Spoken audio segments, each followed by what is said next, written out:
Hello everyone, Chris from the Headache and Pain Management Centre here. Talking today about the 3 ways that you can release that stubborn, tight muscle at home without poking, prodding or rolling it. We always get questions about what we can do to release those tight, pesky muscles, and today we're going to answer that question for you. If you're here, typing below, say hello. Here in the treatment room today with all the pretty posters behind me. So excited and ready to go. So when we're talking about releasing muscle, now here's one thing that you actually need to know, and if you take nothing else out of this video, to actually understand that muscles don't actually physically, literally release. Okay, so that might be something that you've never heard before. Basically what happens when you get the feeling of a release, and that's really what it is, it's a feeling, is that you're putting input into your system so that your muscles respond in a different way so it doesn't give the pain or tightness feeling that you have anymore. Okay, so that's really what's going on when you actually release a muscle. So if you go onto physio Twitter, if you go onto some physio pages where they talk in really a lot of academic and geeky talk, they talk about, you know, there's no such thing as releasing a muscle or things of that nature. That's actually what they're talking about. So when we're talking about releasing muscle, it's more a concept rather than actually physically doing anything to release them physically. So in that being said, what we need to do is we need to give you 3 ways to get that feeling that a muscle's been released so that you can actually move better, that you can function better and do the things that you're wanting to do. So the first one, to actually get that muscle released long term, okay, to actually get things going and not have an issue. So the first thing to do is to actually strengthen the muscle that is tight, okay? Strengthen the muscle that feels like it is really stuck and tight. So one thing that we used to think is that people that get really tight muscles, so most commonly sort of tight across the traps or tight in the glutes, tight in the hamstrings, things like that, is that they're being overused, that they're being used too much, okay? So the old advice used to be, don't use them as much, give them a rest, give them a stretch out, and you know, things will all be sweet. But what we now know is that when you get a tight muscle that's consistently being tight, g'day there, I'm just seeing you joining, type in and say hello. What happens is that when you have that tight muscle that's there, it's actually doing too much work for the strength that the muscle currently has. Okay, so if you're getting tight through the shoulders or tight through the neck, all right, it's not strong enough for the activity that you're asking it to do. So when you're sitting there at the computer and it's getting tight and sore across your shoulders, it's actually not being strong enough to hold your head up for a long period of time. Because sitting there holding your head up is actually, you know, a fatiguing type activity. So you need to get stronger through your neck, stronger through your traps, stronger through the muscles in your shoulder to actually have it not as sore. For runners, for athletes and things like that, where they've got tight glutes or tight hamstrings, generally it tells us that actually needs more strength in the hamstrings and the glutes rather than actually doing less of it. So the first thing to do is actually get a strength program for those specific muscles that are continually getting tight. So that's the first one. And if you've actually, by the way, if you've got a tight muscle, actually getting some strength exercise into it may actually help as well. The second thing to do is more simple, okay? It's actually to move the affected part.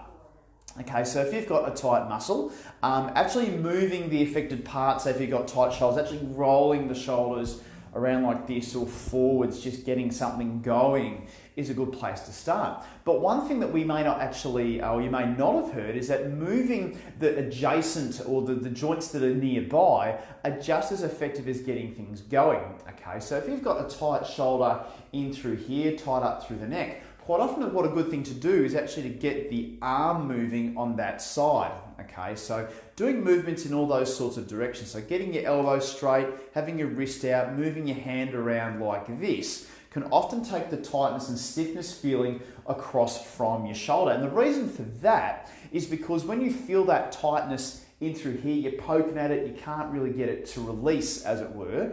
It can actually be a protective response from the nerves not moving in through your arm as well as they could be, or your brain sort of feeling like those nerves aren't moving as well as they could. So it's quite often when you haven't moved for a while that you're feeling stiff and sore. But if you move your arms around, so you can be a little bit like an Indian Bollywood dancer or just do some really funky movements with your arms, it actually gets that starting to release relieve the tension and the pressure through there. Just going to light come through. So yes, that's actually the way that things actually work. So if you can get the nerves moving really nicely, we call them a slide glide exercise. That can often take the stretch, the tightness feeling away from the affected side. Obviously, if it's your leg or even your lower back, doing some movement sort of back and forth, some cat curl type exercises, swinging your leg back and forth can give you some good relief in through your glute, your hip, and your lower back. Okay.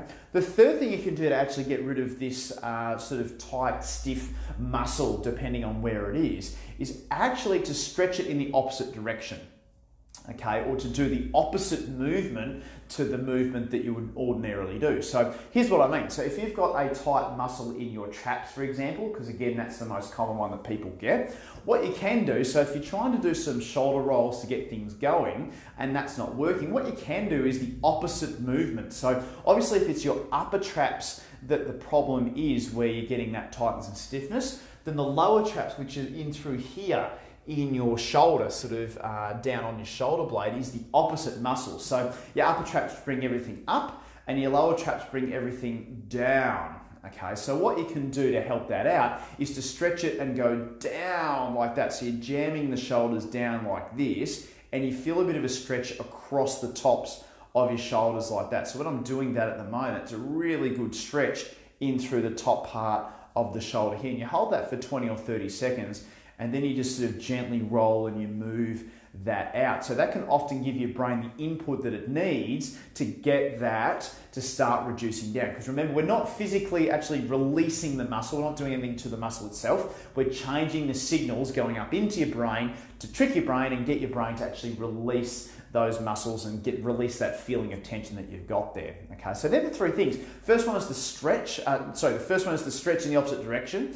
The second one is to move the muscles or to move the adjacent joints around it. And the third one is to strengthen the muscles around it and the muscles that are there. So if it's your shoulders, do your shoulders and your neck. If it's the lower half, you're doing your glutes, your hamstrings, you're getting them strong. Now a bonus one, okay, so this is one which is a bonus one that can work sometimes. It doesn't work for everybody, but sometimes it can. If you've got a tight sort of feeling where poking, prodding, doing all the stretches and exercises just isn't helping, what you can do is actually back it up a little bit more and actually imagine the movement that hurts. So for example, if I'm turning this way and I'm getting a tightness in through here and none of the things are helping to actually relieve the tension, as it were, or to, it's still really tight feeling, what you can do is you can close your eyes and you can imagine turning to that side. Okay, so you imagine turning to your left.